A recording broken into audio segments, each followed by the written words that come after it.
Howdy, it's Eston, and we're here for another audiobook review. So today we're going to be doing something a little bit different.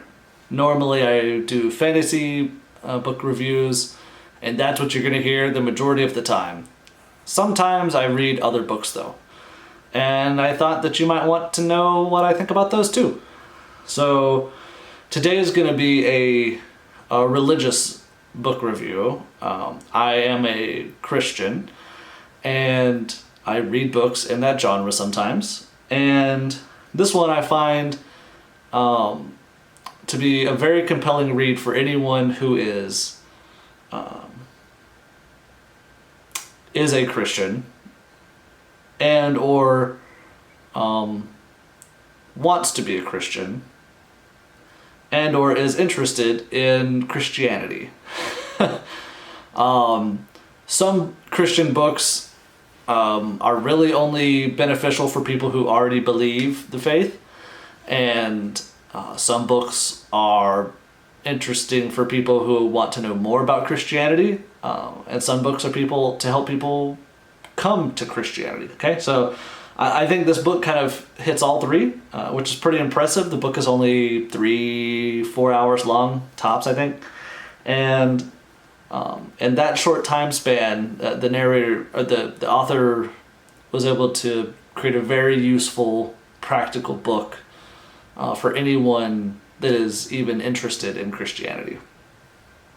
So let's get down to business. The book is called Stop Asking Jesus Into Your Heart.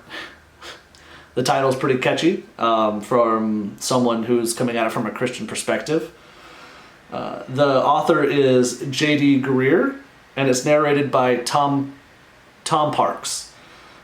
The book itself got a 5 out of 5 for me. Narrator 4.75, overall 4.9.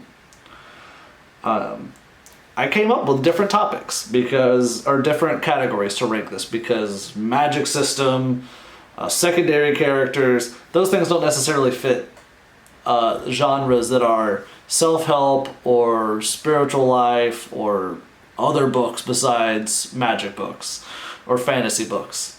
It doesn't even work for every fantasy book, but if I was to jump into like the sci-fi world, I'd have to stretch the magic system topic, right? So either way, so we're gonna discuss the topics as we go through. Or the categories as we go through. I keep saying the word topic because topic is the first category on my list. And so what does this category rank on? So topic is about how interesting and unique the topic is, or did they come to the topic from another direction, a more interesting direction. So this is a kind of an analog to the uniqueness category that we see in the fiction book reviews that I do. And I would say this book is an easy 5 out of 5 in that area. So I feel like a lot of times in the church and in a lot of literature, Christians, when you question whether or not you're saved, you get one of two things. Either assurance that, you were saved before. If you ask Jesus into your heart, then you are saved and you don't have to worry. Or two, if you are concerned, why don't you just go get saved again? Because, what's the harm? It's better to be confident than not, right? And as the book was going through its different topics and the different points that it goes through, I felt very compelled to be like, yeah, like that is a bigger question than what we've been giving it credit for. I reflected on times in my past where where I questioned my own salvation, and the book, like as I was learning more about the topic, I felt more connected to it. So that was, I found to be a very intriguing part of the book. So just the topic of discussing salvation from the perspective of, are you saved? And from the perspective of maybe the answer isn't just asking Jesus into your heart again, was impressive. And I feel like the author did a really good job of describing his points. And to be clear, and the author does the same thing, if you, through the process of going through this book, recognize that you aren't saved, you are highly encouraged to get saved. This book is not a book to tell you, Christianity isn't the way, or, don't get saved. It's more about, the book in essence is about what does salvation mean? Like, what does it mean to be saved? And I find that to be a topic that is vitally important to the Christian lifestyle. And so, 5 out of 5. I don't know if you can tell, but I was very excited for this book, which moves us into the next phase, which is impact. So this topic is ranked based off of, maybe I shouldn't say ranked, graded, is graded based off of, by the time the author was done explaining the topic or getting through the book, did I feel like there was something tangible that impacted my life, either the way I think or something that I could actually physically do about my life, that the book influenced? In theory, was the book impactful? And I gave it a 5 out of 5 for that too. Which isn't surprising since the book itself got a 5 out of 5. So anyways, and the reason for that is I was already feeling peace about my salvation and my Christian walk halfway through the book. I was already at a place halfway through the book where I felt like I had a better understanding of what it meant to be saved and how that impacted my life and how to go out from here. And the second half of the book was just, further assurances and a deeper dive into some harder topics that faith believers deal with. And so that moves us into the next category, which are references.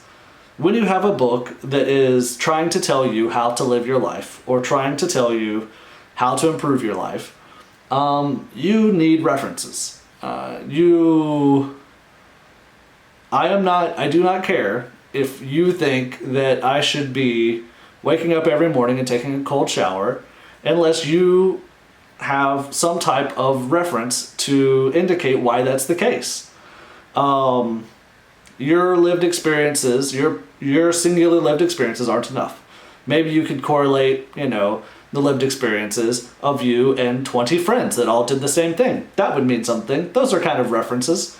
But your by yourself experiences is not enough to tell me how to change my life.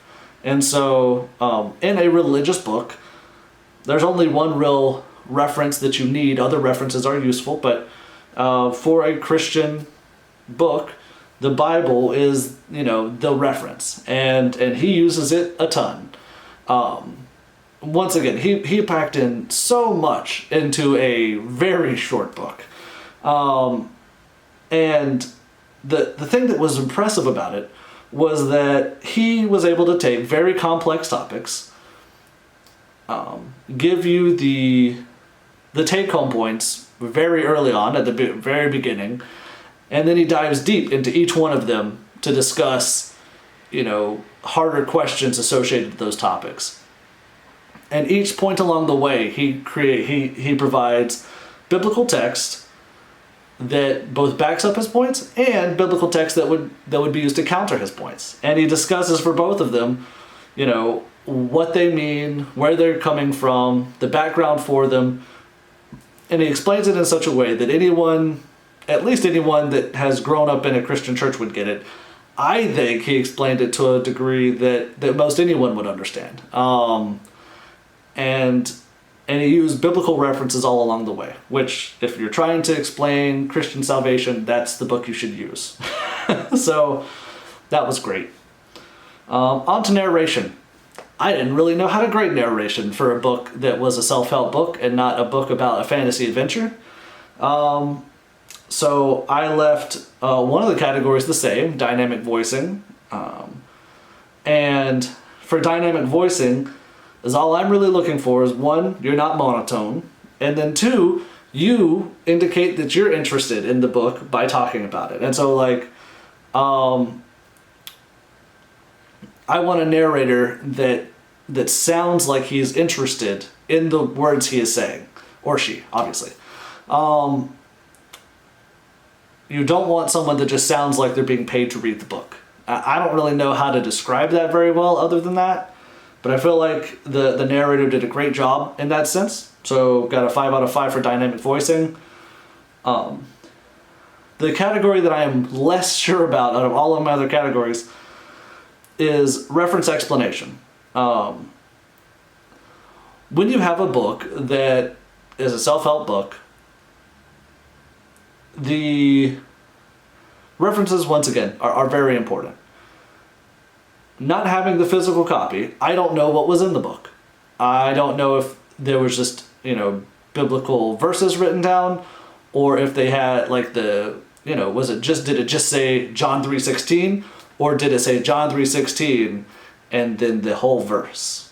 I don't know, but I feel like it's an important aspect of these books for the narrator to clearly and at a good, not too fast, not too slow cadence, read references so that people like me can hear them and understand them. And so I gave the narrator a 4.5 on this one. And I'm still not sure if that's the right call. But for me, he read at a good cadence. He was very clear. But I felt all the time that I needed to pause the book and go and read the text myself to make sure that I understood it. And I feel like some of that's because biblical text could be kind of dense sometimes. And there's a lot of information packed into a little bit of text. And maybe that's what it is. Or maybe the narrator needed to slow down some. Or maybe needed to read it more than once. I don't know what the best answer is. I know that I needed to step away from the book and go and read text from outside the book. And so I felt like there was something lacking there. And I don't know what the best solution is to it. But in general, I think that he did a great job. And so 4.5 out of 5, and we'll just see, how you guys feel about it. And so as far as extra information goes, this is definitely a Christian-based book. I found it very engaging. I wanted to listen to this book all the time until I got through, which didn't take me very long. And I highly recommend it to literally everybody. If you are a Christian that's confident in your faith, this would give you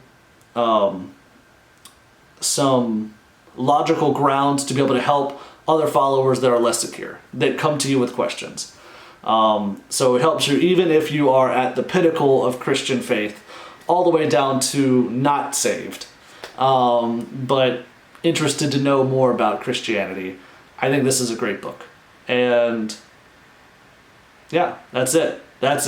Go read it. It doesn't take that long. If you don't have an Audible account, there'll be a link for that.